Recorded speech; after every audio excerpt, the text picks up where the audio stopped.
പ്രിയപ്പെട്ടവരോട് പറയുകയാണ്, ഇന്ന് രാത്രി മുതൽ തുടങ്ങാൻ പറ്റുമോ?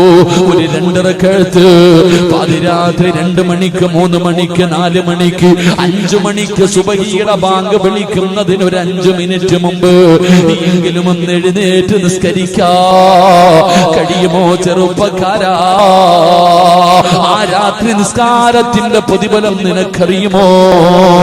റസൂലുള്ളാഹി പറയുകയാ, മഹാനായ പ്രവാചകൻ പറയുകയാണ്, അതാ രാത്രി എഴുന്നേറ്റ് നിസ്കരിക്കുന്നവന് റബ്ബ് കൊടുക്കുന്ന പ്രതിഫലം എന്തെന്നറിയുമോ?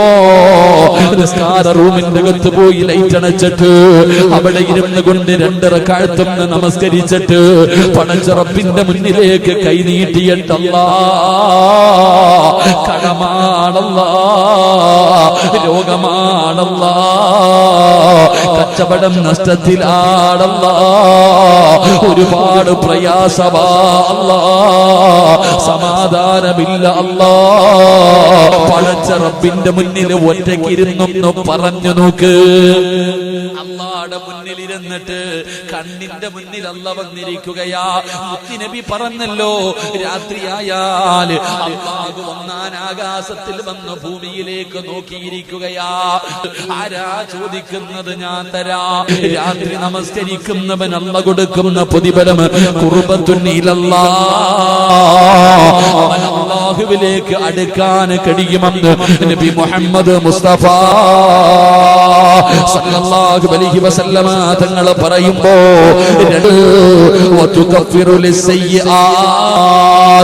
ജീവിതത്തിൽ ഒരുപാട് തെറ്റുകൾ ചെയ്തിട്ടുണ്ടല്ലോ, കള്ള് കുടിച്ചിട്ടുണ്ട്, വ്യഭിചരിച്ചിട്ടുണ്ട്, പലിശ തിന്നിട്ടുണ്ട്, നിസ്കരിക്കാതെ അഹങ്കാരികളെ പോലെ ഞാനും നിങ്ങളും ഒരുപാട് പാപം ചെയ്ത് നടന്നവരല്ലോ.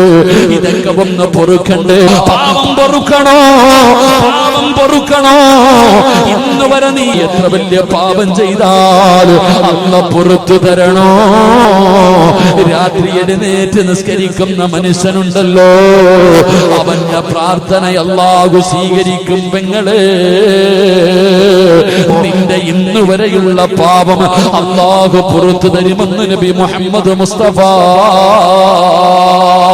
സല്ലല്ലാഹു അലൈഹി വസല്ലമ തങ്ങൾ പറയുമ്പോ, മൂന്നാമത്തെ പ്രതിഫലം എന്താ? പലരും പറയുന്ന പരാതി എന്ത്? ഉസ്താദേ, കള്ളുകുടി നിർത്തണമെന്നുണ്ട്, വ്യഭിചാരം നിർത്തണമെന്നുണ്ട്, നിസ്കരിക്കണമെന്നുണ്ട്, നന്നാകണമെന്ന് ആഗ്രഹമുണ്ട്, പക്ഷേ തെറ്റിലേക്ക് വീണു പോകുന്ന ഉസ്താദ് പാപം ചെയ്യാതെ രക്ഷപ്പെടണോ? റസൂലുള്ളാഹി പറയുകയാ, രാത്രി എഴുന്നേറ്റ് നിസ്കരിക്കുന്ന ഉമ്മ അല്ലാഹു നിന്നെ സംരക്ഷിക്കുകയാ. പാപം ചെയ്യാൻ അല്ലാഹ് വിടൂല, നിന്നെ തെറ്റ് ചെയ്യാൻ അല്ലാഹ് വിടൂല.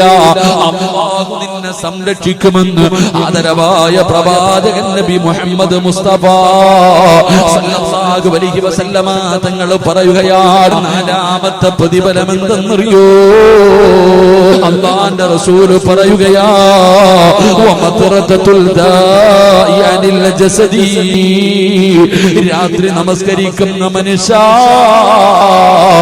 മാരകമായ രോഗം, വലിയ വലിയ രോഗങ്ങൾ അല്ലാഹു നിനക്ക് തരില്ലെന്ന് നബി മുഹമ്മദ് മുസ്തഫ.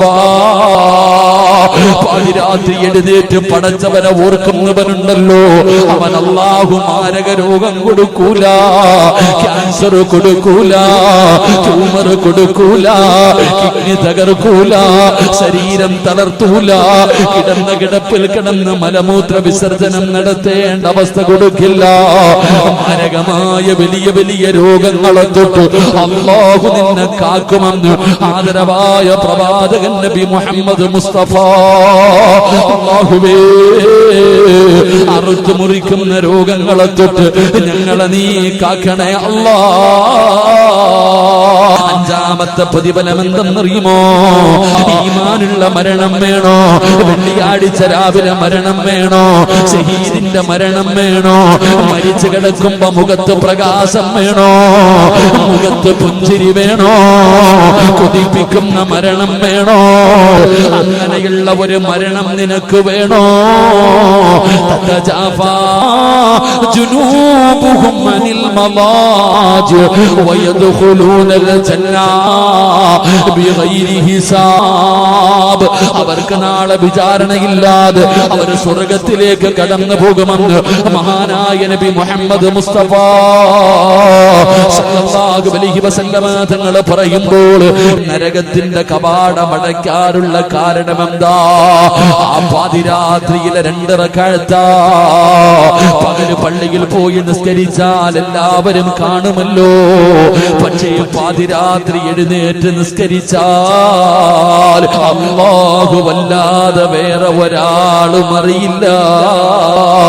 പകല് പള്ളിയിൽ പോയി നിസ്കരിക്കാൻ ആരെക്കൊണ്ടും പറ്റുമല്ലോ. പക്ഷേ രാത്രി നമസ്കരിക്കാൻ എന്റെ പ്രിയപ്പെട്ടവരെ എല്ലാവർക്കും കഴിയില്ല. തതജാഫാ ജുനൂബുഹും അനിൽ മളാജി.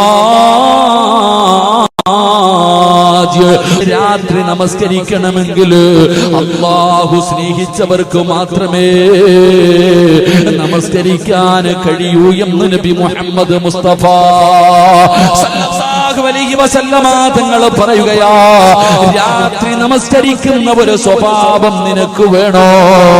നീ വിചാരിച്ചാ പോരടി ആമിന, എന്റെ പ്രിയപ്പെട്ട പെങ്ങള്, നീ വിചാരിച്ചാ രാത്രി നിസ്കരിക്കാൻ പറ്റൂല.